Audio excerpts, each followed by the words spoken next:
Soyez les bienvenus dans votre rendez-vous quotidien avec l'information. C'est un plaisir de vous retrouver dans cette session d'information dont voici le sommaire.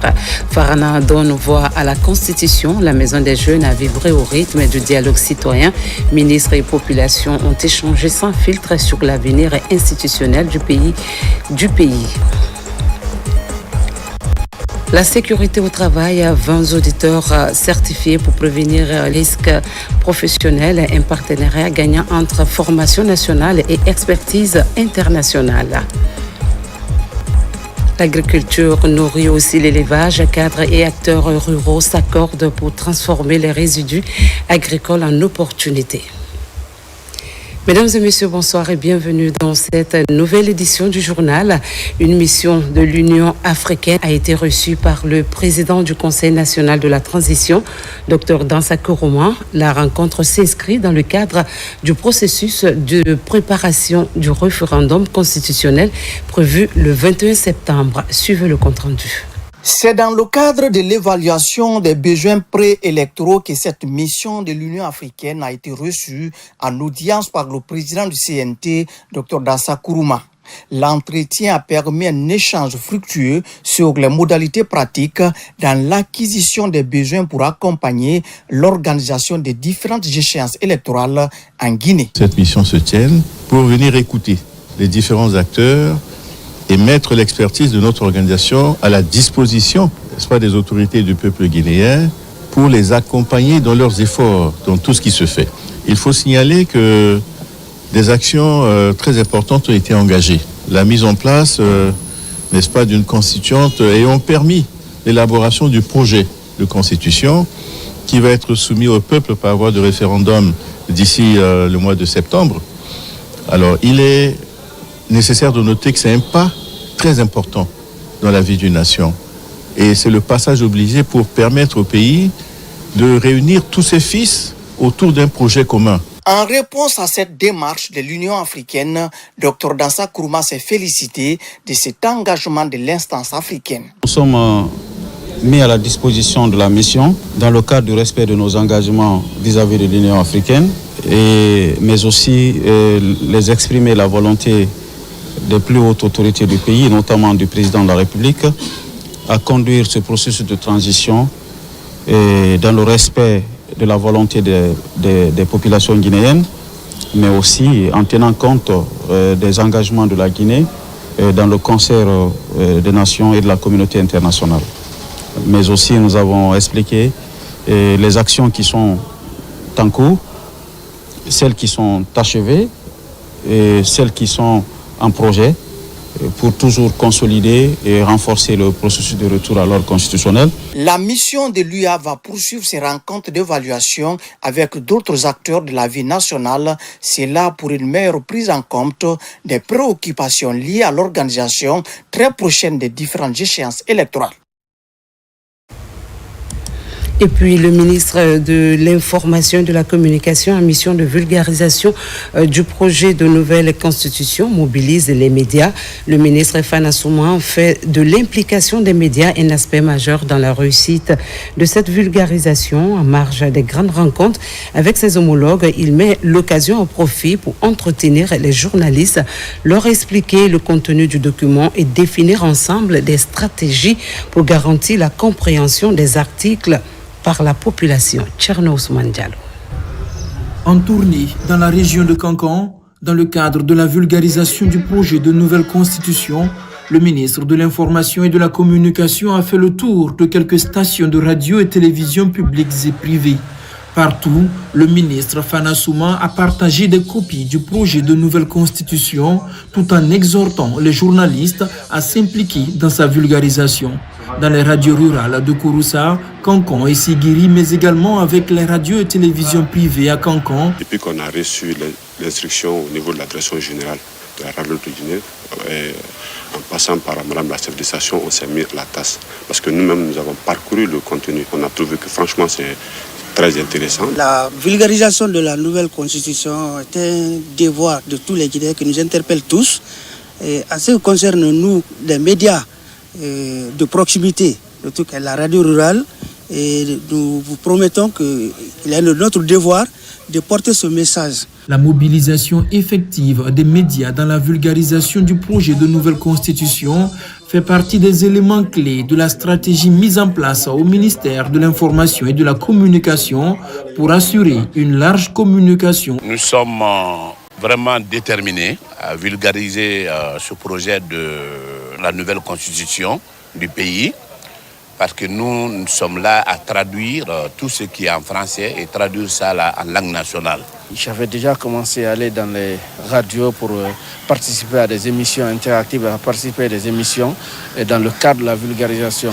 Et je promets qu'on va organiser des synergies ici avec tous les médias. On va vulgariser, on va parler. L'implication des médias dans la vulgarisation du projet de nouvelle constitution sonne comme un gage de réussite de cette opération. Dans des zones comme Sigiri, des dispositions avaient déjà été prises par le ministère de l'Information et de la Communication en renforçant les capacités techniques des radios rurales pour étendre leur champ d'écoute.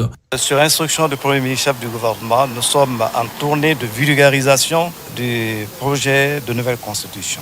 Mais comme vous savez que déjà on a commencé les prises de contact avec les différentes autorités administratives et locales, en même temps les leaders religieux, je profite au même moment de rencontrer les médias et de visiter certains médias également en les invitant à s'impliquer davantage dans la vulgarisation. Parce que vous savez que le projet de vulgarisation concerne fondamentalement les médias et joue un rôle crucial en cette période. C'est pourquoi je tiens à les inviter dans l'ensemble, que ce soit les médias privés, les médias publics, que tout le monde se lève pour qu'on essaye d'accompagner le gouvernement, d'accompagner l'État guinéen à ce que ce projet soit vraiment connu par tout le monde. Sur le terrain, le ministre de l'Information et de la Communication va poursuivre ces séries de contacts avec les médias publics et privés, distribuer des copies du projet de nouvelle constitution et maintenir une dynamique pour s'assurer que son contenu soit vulgarisé dans toutes les langues nationales à travers les différents médias. Farana, dialogue autour de la nouvelle constitution à la Maison des Jeunes. Les forces vives de la région se sont réunies autour du projet de nouvelle constitution conduite par le ministre de la Défense, Aboubakar Sidiki Kamara. Une délégation gouvernementale composée également des ministres de l'énergie et du plan est allée à la rencontre des citoyens pour expliquer les enjeux du texte. Objectif, susciter l'adhésion populaire autour de ce projet jugé porteur d'un nouvel élan démocratique. Adjudant Abdul Kader Kamara, presse militaire. La Maison des Jeunes de Farana a servi de cadre à cette rencontre d'échanges et d'explications du projet de la nouvelle constitution. Elle a mobilisé toutes les couches socio-professionnelles de la région. L'objectif principal de cette réunion est de vulgariser le projet de nouvelle constitution récemment adopté par le Conseil national de la transition CNT. La délégation gouvernementale dépêchée dans la région est conduite par le ministre de la Défense nationale, l'ambassadeur Aboubakar Sidiki Kamara. Il est accompagné du ministre de l'Énergie et des Hydrocarbures et de celui du Plan et de la Coopération internationale. Tour à tour, ces ministres de la République ont abordé tous les aspects liés à la nouvelle constitution qui sera soumise à l'approbation du peuple le 21 septembre prochain. Nous nous sentons très honorés de recevoir ce jour dans notre commune Monsieur le ministre de la Défense nationale, ainsi que d'éminentes personnalités pour le lancement officiel dans la région de Farana de cette campagne de vulgarisation du projet de nouvelle constitution. Veuillez recevoir, monsieur le ministre, la bienvenue de toute la population de Farana. Par ma voix, s'engage à vous accompagner par la mise en œuvre de cette campagne de vulgarisation de la nouvelle constitution dans toutes les localités de sa juridiction. Dans une démarche pédagogique et accessible à l'auditoire, les ministres ont détaillé point par point les constituants et les innovations du projet de nouvelle constitution. Ils ont insisté sur le fait qu'elle marque un nouvel élan démocratique et social pour la nation guinéenne. Un texte nouveau qui tient compte des aspirations du peuple et balise le chemin vers une démocratie véritable. La réunion qu'on vient de faire est importante. C'est la première fois que le gouvernement déploie les gens pour aller demander dans les districts, dans les sous-préfectures, dans les hameaux, qu'est-ce que vous voulez, qu'est-ce qu'on doit faire. Parce que dans une société, il faut une loi, des principes. S'il n'y a pas de principe, ça ne marche pas. S'il n'y a pas de loi, il n'y a pas de respect. Dès mon retour dans ma localité, j'expliquerai à mes citoyens porte en porte pour les faire comprendre cette constitution. C'est de droit que la population soit informée avant de passer au vote. Et les explications qui ont été données aujourd'hui éclairent les esprits. Nous prions pour que cette constitution dirige effectivement la Guinée pour son bonheur et pour le développement. La population est intéressée, par conséquent attentive à la communication gouvernementale. Aujourd'hui, nous avons fait d'abord avec le gouverneur, les préfets.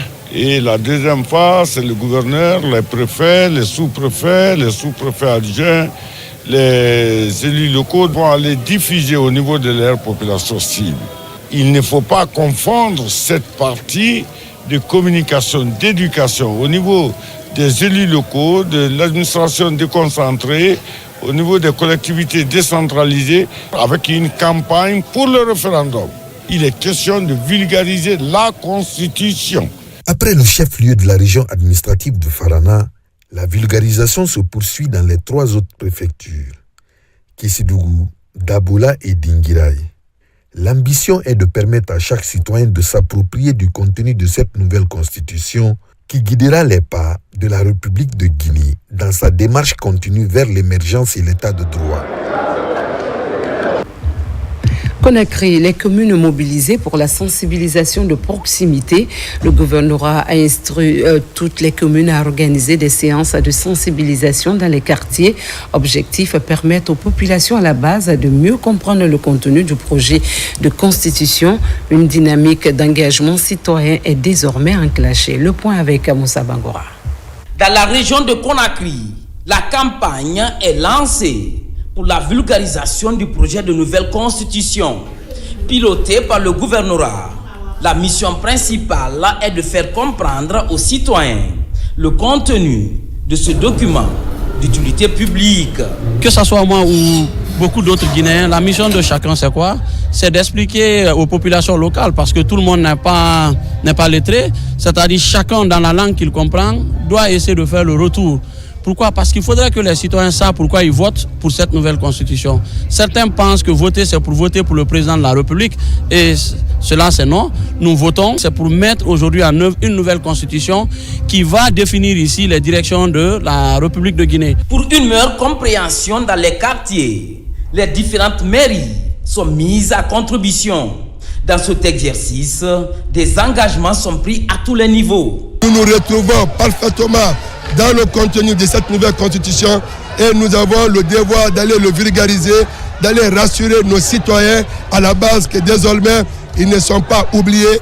Il y a le document fondamental qu'on appelle la constitution dans sa nouvelle version. Nous nous engageons en tant que cheville ouvrière de l'administration chargée de la territorialisation de toutes les politiques publiques dans la ville de Conakry, que les communes de Conakry ne ménageront aucun effort pour vulgariser davantage le contenu de cette constitution qui nous rassemble et qui nous ressemble. Avant son adoption le 21 septembre prochain, par référendum, membres du gouvernement et autres entités publiques sillonnent le pays pour expliquer les nouveautés apportées dans ce document juridique qui prend en compte désormais toutes les aspirations de la population guinéenne.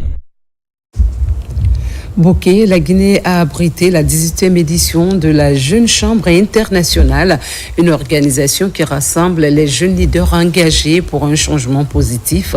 Ce rendez-vous international va renforcer les liens entre les jeunes de la sous-région et confirmer le positionnement de la Guinée comme terre d'accueil des initiatives citoyennes. Makemedozo. 8 pays de l'Afrique de l'Ouest se donnent rendez-vous en Guinée. Et c'est la ville de Bokeh qui les accueille dans le cadre de la 18e édition de la rencontre internationale de l'Ouest, Rio. Initiée sous le thème « Entrepreneuriat au service de la transformation de l'Afrique », la rencontre permet aux jeunes venus du Togo, du Bénin, de la Côte d'Ivoire, du Mali, du Sénégal, du Burkina Faso, du Niger et de la Guinée d'échanger autour de la technologie, du tourisme et du développement durable. Cette année, la Guinée n'est pas seulement hôte. Elle est le cœur battant d'une jeunesse africaine qui rêve, qui ose et qui agit. Accueillir les délégations de ces pays frères est pour nous bien plus qu'un honneur. C'est une responsabilité que nous portons avec fierté, conviction et détermination. Boké devient le temps d'une semaine de la ville ouest africaine du leadership universitaire. Et ce n'est pas un hasard. La Guinée, riche de ses ressources, de sa jeunesse vivante, de sa diversité culturelle, incarne à elle seule les défis et les promesses de notre Afrique. En haut et fort, nous pouvons dire que la jeunesse n'est pas spectatrice du changement, elle est l'architecte. Cette rencontre, conduite par la Jeune Chambre internationale JCI, est très appréciée par les autorités de Boké. Cette organisation universitaire de l'Afrique de l'Ouest rassure, elle rassure, parce qu'il n'y a pas de développement sans la paix. Cette 18e édition, dont la Guinée est à l'honneur, est marrainée par la chef de cabinet du ministère de l'Information et de la Communication. Le général Mamadi Doumbouya, président de la République, s'est engagé dans une refondation et une rectification pour son développement véritable et durable.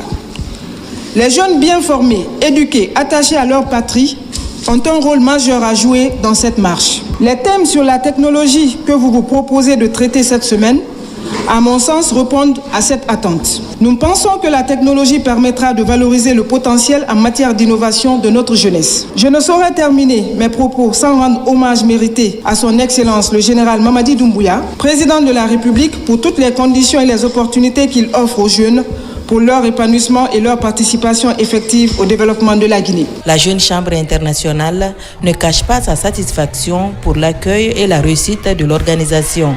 Ses membres sont également heureux de parcourir le projet de nouvelle constitution de Guinée, un des cadeaux de la marraine, pour que ces jeunes s'approprient le contenu du document ainsi que des réalités de notre pays.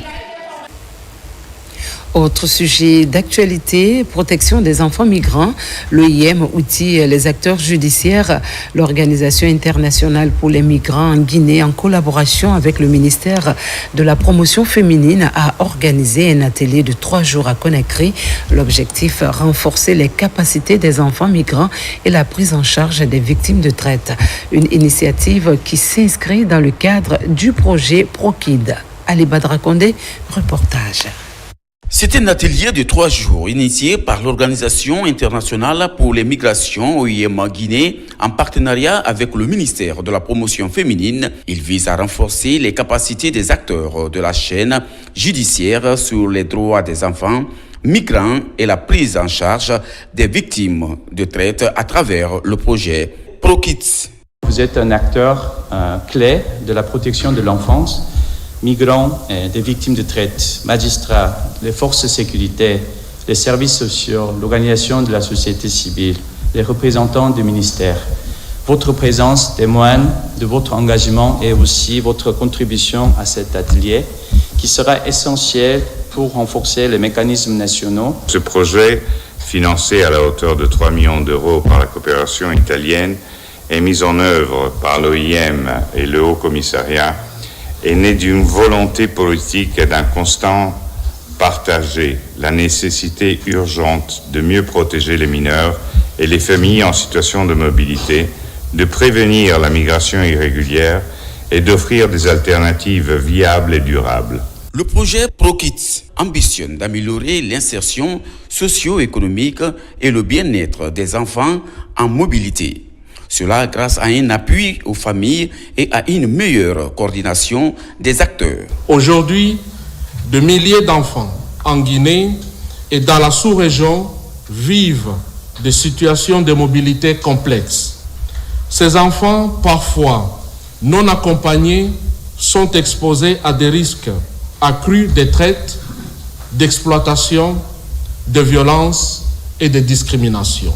Cet atelier qui marque le départ de ce grand projet est une grande opportunité. Pour la première fois, il est inscrit textuellement la lutte contre la traite, la lutte contre l'immigration clandestine. C'est une avancée, nous pensons, parce que les constitutions passées ne donnaient pas cette dénomination. Aujourd'hui, c'est connu que c'est un problème national. À travers cette rencontre d'échange, OIM Guinée entend renforcer les mécanismes nationaux de prévention, d'identification et de prise en charge en matière de justice en Guinée.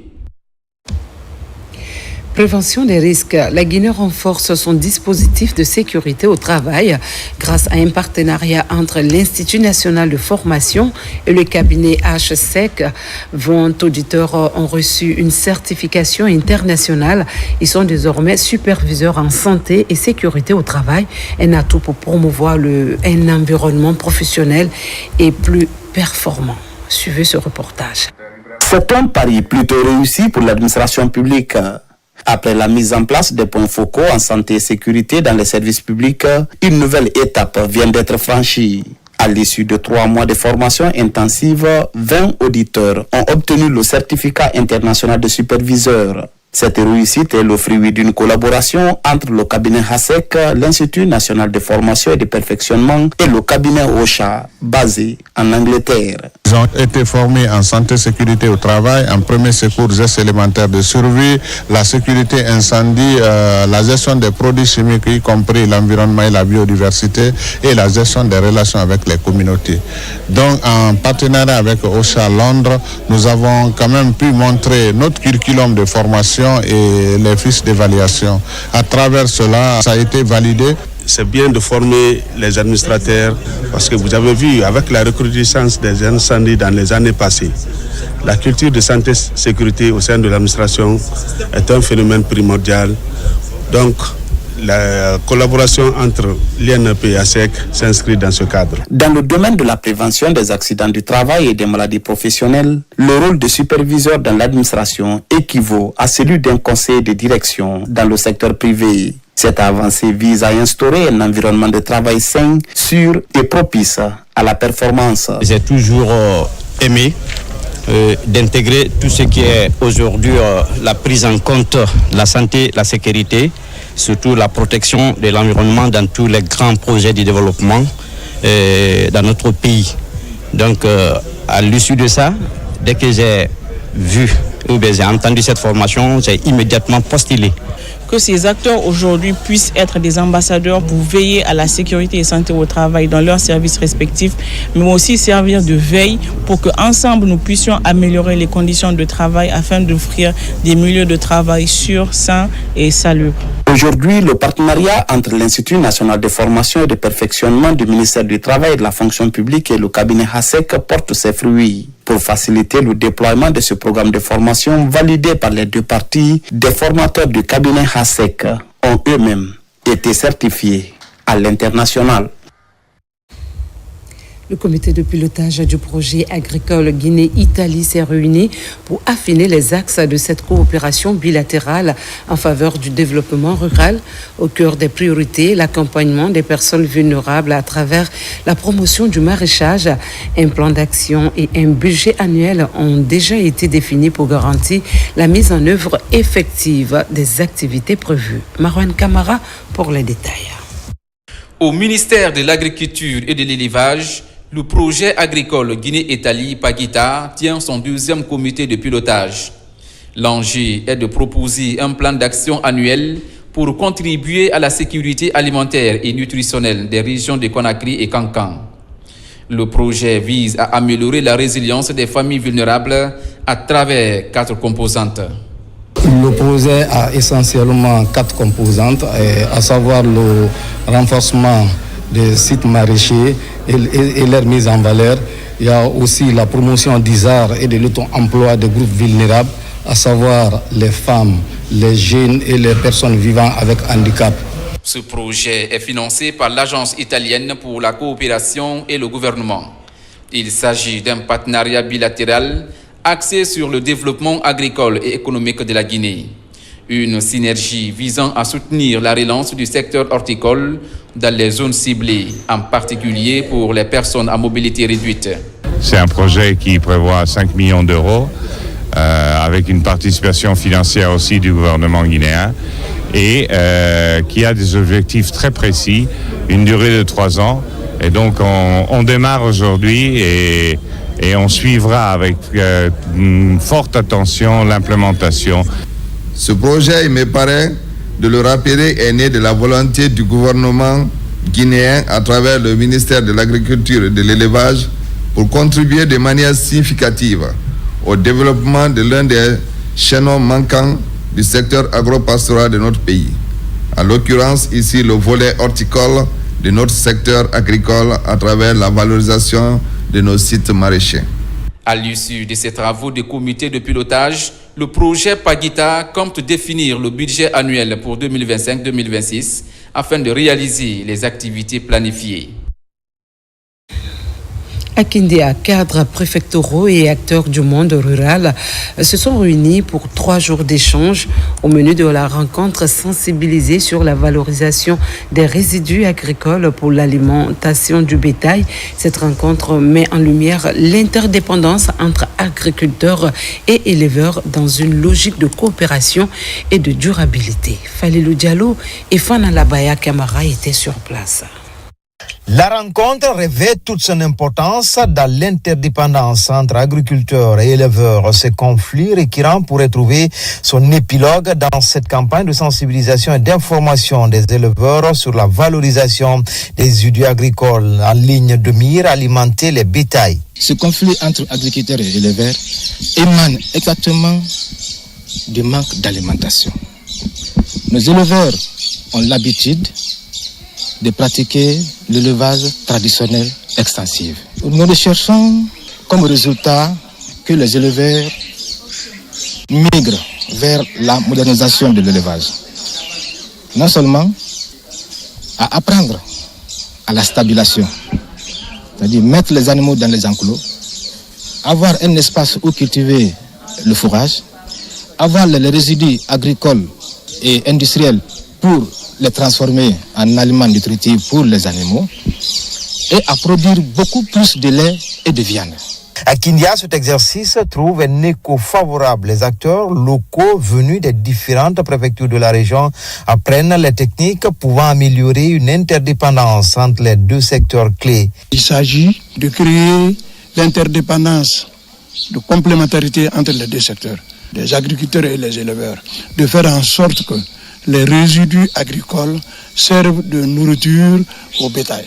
Ça, c'est quand même vraiment important. C'est le lieu vraiment de remercier le leadership visionnaire du gouvernement et du président de la République qui, à travers cet atelier, vraiment faire en sorte que la paix va régner entre les deux secteurs. Cette rencontre qui s'est écoulée pendant 3 jours va permettre aux acteurs du monde rural de mettre en pratique une des priorités du projet d'urgence alimentaire piloté par le ministère de l'Agriculture et de l'Élevage. Déjà, des zones de culture ont été identifiées à travers le pays.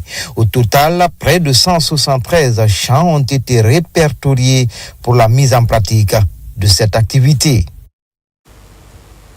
Vers une gestion durable du secteur bois en Guinée, le gouvernement multiplie les efforts pour une exploitation plus rationnelle des ressources forestières. C'est dans ce cadre que s'est tenu le conseil d'administration de l'Office guinéen du bois. De nouvelles orientations sont en cours pour mieux encadrer le secteur et préserver le patrimoine naturel. Mamadou Alpha Baldé, reportage. Pendant que la coupe et la circulation du bois connaissent une pause sur l'ensemble du territoire national, l'Office guinéen du bois tient la première session de son conseil d'administration.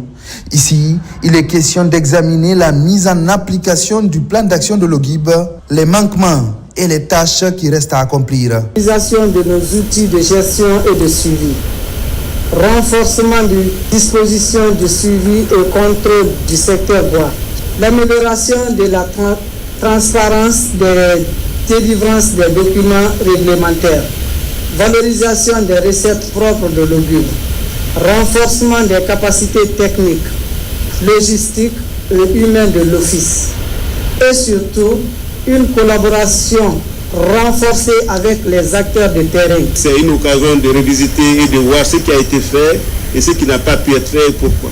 Essentiel que nous adaptons nos actions aux défis et aux opportunités qui se présentent afin d'assurer la durabilité de nos actions et garantir une gestion efficace des ressources. Amélioration et sécurisation des recettes, création des forêts ou encore promotion du crédit carbone à travers la conservation, les enjeux d'une exploitation durable sont multiples. Nous savons que nous avons récemment, depuis 2 ans, observé une amélioration nette des recettes de l'OGIB grâce à des modifications de modalités de perception des recettes sur le terrain. Mais nous sommes tous convaincus et conscients que nous ne sommes pas encore arrivés au bout de l'amélioration. Des tâches énormes restent à accomplir. Ces dernières années, la Guinée s'est inscrite dans la promotion des pratiques d'exploitation durable et rationnelle de ses ressources forestières. Le GUB entend s'inscrire dans cette logique pour le bien des forêts du pays. Ainsi s'achève cette édition. Merci de l'avoir suivi avec nous. Restons unis, engagés et confiants. L'avenir de notre pays, la Guinée, notre paradis, terre de richesse et d'innovation, mérite le meilleur de chacun de nous. Je vous retrouve à 17h sur nos antennes.